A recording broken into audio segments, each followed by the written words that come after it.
নওগাঁ শহর থেকে ৬ কিলোমিটার দূরে অবস্থিত দুবলহাটি রাজবাড়ি দেখতে মোটরসাইকেল যোগে রওনা দিয়েছি আমরা দুজন।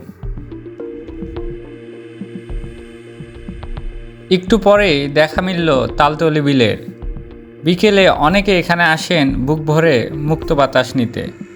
অল্প সময়ের মধ্যে পেয়ে গেলাম দুবলহাটি বাজার। বাজার থেকে বাম দিকে মোড় নিয়েই কিছু দূর এগোতেই চোখে পড়ল রাজবাড়ির বিশাল প্রবেশদ্বার।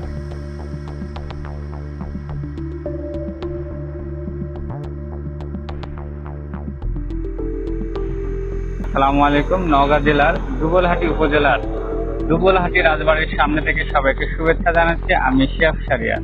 বন্ধুরা, আজকে দুবলহাট রাজবাড়ির বর্তমান অবস্থা এবং এর ইতিহাস আপনাদের সামনে তুলে ধরবো। চলুন ঘুরে দেখা যাক।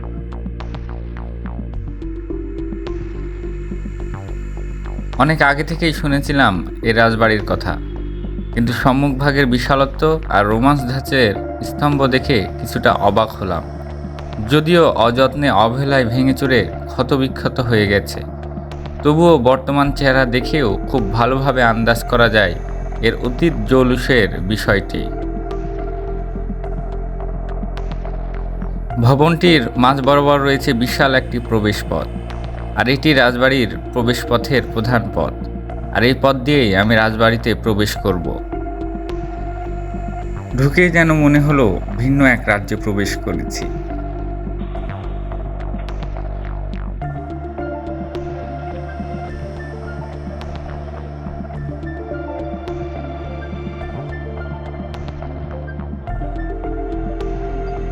ক্ষতবিক্ষত চেহারা নিয়ে অনেকগুলো ভবন যেন টলমল পায়ে দাঁড়িয়ে আছে, দুর্মুর করে মাটিতে লুটিয়ে পড়ে যাওয়ার অপেক্ষায়।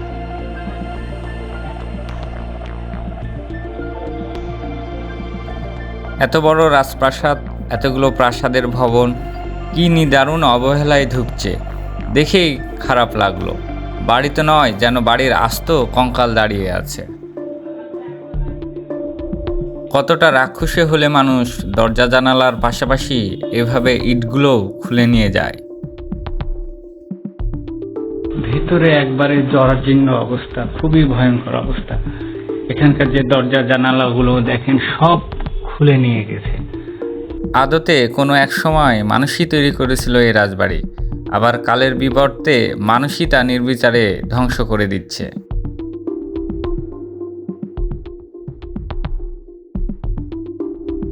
রাজবাড়ির একেবারে পিছনের ভবনটির ৮০% ধসে পড়েছে। সামান্য অংশ দাঁড়িয়ে আছে, বাকিটা পড়ে যাবে যে কোনো মুহূর্তে।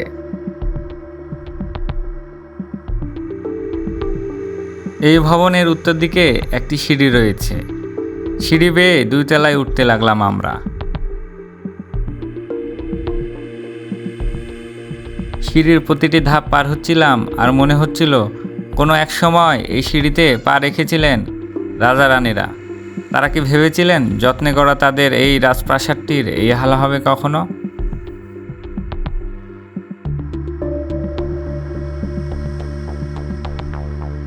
দোতলা থেকে পিছনের জীর্ণদশার ভবনটি আরও ভালোভাবে দেখতে পেলাম। আর যে ভবনে দাঁড়িয়ে আছি এর দোতলার অবস্থাও একই। সব কিছু খুলে নিয়ে গেছে লুটেরেরা। ভবনটি যার উপর ভর করে টিকে থাকবে তার সব কিছুই খুলে নিয়ে গেছে ওরা।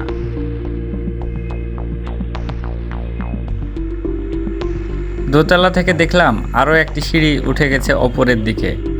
সেই সিঁড়ি বেয়ে আবারও উপরে উঠতে থাকলাম।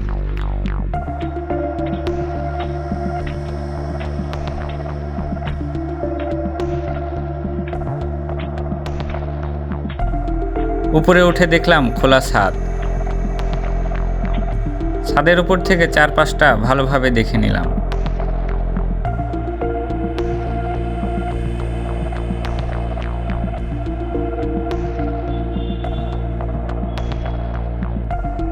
বন্ধুরা, চলুন এবার জেনে নিই রাজবাড়ির ইতিহাস। ১৯৯৩ সালে রাজা কৃষ্ণনাথ ১৪,৪৯৫ টাকা দিয়ে লর্ড কর্নওয়ালিসের কাছ থেকে প্রত্যয় নিয়ে এ রাজ্য পরিচালনা করেন। রাজা কৃষ্ণনাথ নিঃসন্তান হওয়ায় পরবর্তীতে ১৮৫৩ সালে রাজত্বভার গ্রহণ করেন তার নাতি রাজা হরনাথ রায়। তার নাতির আমলেই দুবলহাটি রাজ্যের ব্যাপক বিস্তার ঘটে। তিনি দুবলহাটি রাজবাড়ির সৌন্দর্য বৃদ্ধি, নাট্যশালা নির্মাণ ও জনসাধারণের সুপেয় পানির কষ্ট দূরীকরণের জন্য রাজপ্রাসাদের পার্শ্ববর্তী এলাকায় অনেক পুকুর খনন করেন। 1864 সালে রাজপরিবারের উদ্যোগে একটি স্কুল স্থাপন করা হয়। পরবর্তীতে স্কুলটির নাম রাজা হরনাথ উচ্চ বিদ্যালয় করা হয়। জমিদারি প্রথা বিলুপ্তির পর রাজা হরনাথ রায় ভারতে চলে যান। কালের সাক্ষী হয়ে রয়ে যায় সুবিশাল এই অট্টালিকা। এই রাজবাড়িতে সব মিলে 60টি আঙিনা ও প্রায় 300টি ঘর ছিল। প্রাসাদের ভিতরের ভবনগুলো কোনোটি 3 তলা, আবার কোনোটি 4 তলা। এখনও পেছনের ভবনের অংশটি 3 তলার চিহ্ন ধারণ করে দাঁড়িয়ে আছে। এই রাজপ্রাসাদে ছিল রাজরাজেশ্বরী মন্দির, যেখানে সন্ধ্যা প্রদীপ জ্বালানো হতো। প্রতি সন্ধ্যায় শোনা যেত শঙ্খের ধ্বনি। কালের বিবর্তনে সেসবের আর কোনো কিছুরই অস্তিত্ব নেই, আর জনমানবহীন শ্মশানে পরিণত হয়েছে এই রাজবাড়িটি। 1793 সালে কৃষ্ণনাথ জমিদারি শুরু করলেও তারও বহু আগে থেকেই নাকি দুবলহাটি রাজ্যের অস্তিত্ব ছিল। বরেন্দ্র অঞ্চলের ইতিহাস নামক বইয়ে দেখা যায় দুবলহাটি জমিদারির বংশ তাহিরপুর, পুঠিয়া ও সাতোয়েল জমিদার বংশের থেকেও পুরনো। ঐতিহাসিক কালীনাথের মতে পাল আমলে এই জমিদারির সূচনা ঘটে। স্থানীয় ঐতিহাসিকদের মতে কয়েকশো বছর আগে ভারতের উত্তরপ্রদেশ থেকে জগৎরাম নামে এক গুড় ব্যবসায়ী গুড় ব্যবসা করতে আসতেন। তিনি দুবলহাটির কয়রা নদীতে তার বজরা ফেলে বিশ্রাম নিতেন। এক রাতে তিনি স্বপ্নে দেখেন দশভুজা রাজশ্রী দেবীকে। দেবী তাকে বলেন, এখানে জলের নিচে তার একটি মূর্তি আছে, তাকে তুলে প্রতিষ্ঠা করলে জগৎরামের উন্নতি হবে। এরপর জগৎরাম দুর্গার অষ্টধাতুর তৈরি একটি মূর্তি জল থেকে তুলে প্রতিষ্ঠা করেন এবং ব্যবসায় তার ব্যাপক উন্নতি হয়। পরে জঙ্গল পরিষ্কার করে এখানে জমিদারি পর্তন করেন তিনি। জগৎরামের পরের 44 পুরুষের ইতিহাস খুব একটা বেশি পাওয়া যায় না। শেষ জমিদার হরনাথ রায় পর্যন্ত 53 জন জমিদারি করেন এই বংশের।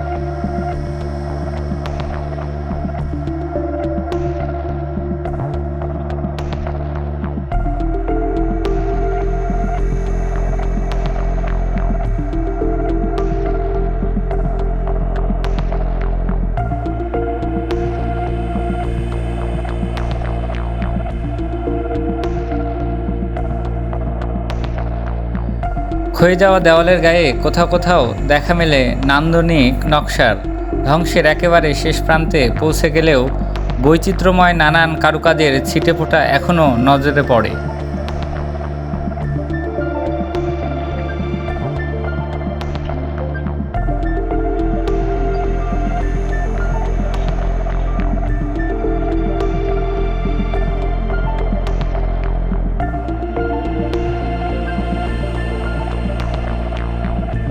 এই রাজপ্রাসাদের ঠিক পেছনের অংশে গেলে একটি শান বাঁধানো কুয়া চোখে পড়বে।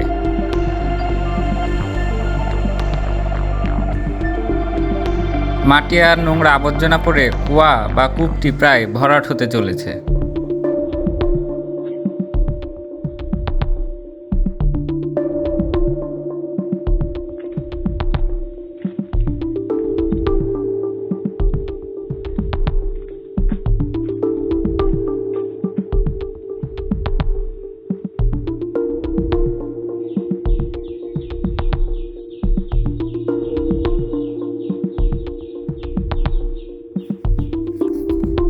এবার আপনাদের নিয়ে যাব পেছনের ধ্বংসপ্রাপ্ত ভবনের দিকে।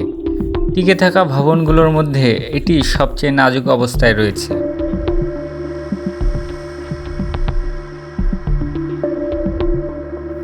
দেখুন যে অবস্থায় এটি আছে, যে কোনো মুহূর্তে ধসে পড়তে পারে।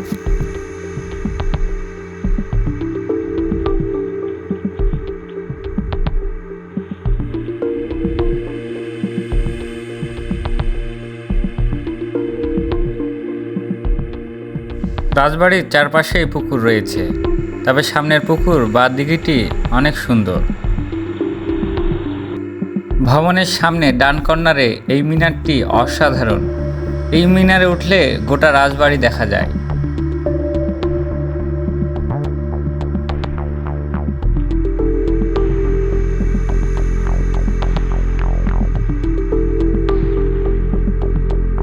মিনারে 7 পাক ঘুরে সিঁড়ি বেয়ে উঠতে হয়, আর পুরো সিঁড়ি পথেই অন্ধকারাচ্ছন্ন।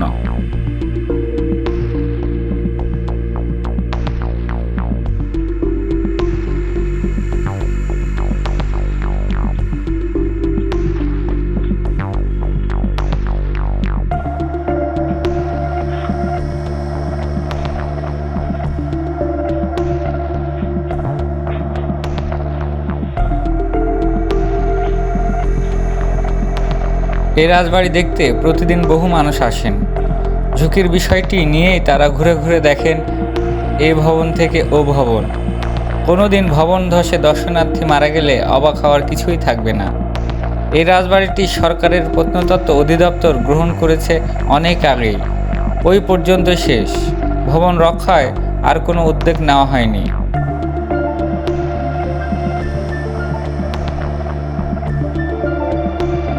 দেওয়ালে ঝুঁকিপূর্ণ সতর্কবার্তা সংবলিত সাইনবোর্ড টাঙিয়ে দিয়েই যেন দায়িত্ব সেরেছে গণপূর্ত বিভাগ। প্রাচীন স্থাপনাগুলো যে কোনো দেশের জন্য অমূল্য সম্পদ। পৃথিবীর বহু দেশ এমন স্থাপনাগুলো সংরক্ষণ করছে অতি যত্নে।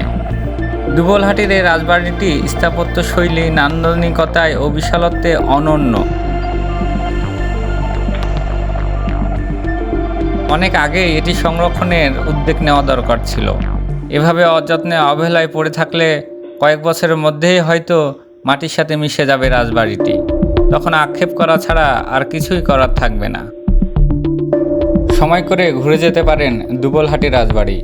ঘুরতে এলে আপনাদের ভালো লাগবে। প্রাচীন এক ধ্বংসস্তূপে দাঁড়িয়ে ইতিহাসের সাক্ষী হতে পারবেন আপনিও। আজকে এ পর্যন্তই। আল্লাহ তাআলা সবাইকে ভালো রাখুন, সুস্থ রাখুন। আল্লাহ হাফেজ।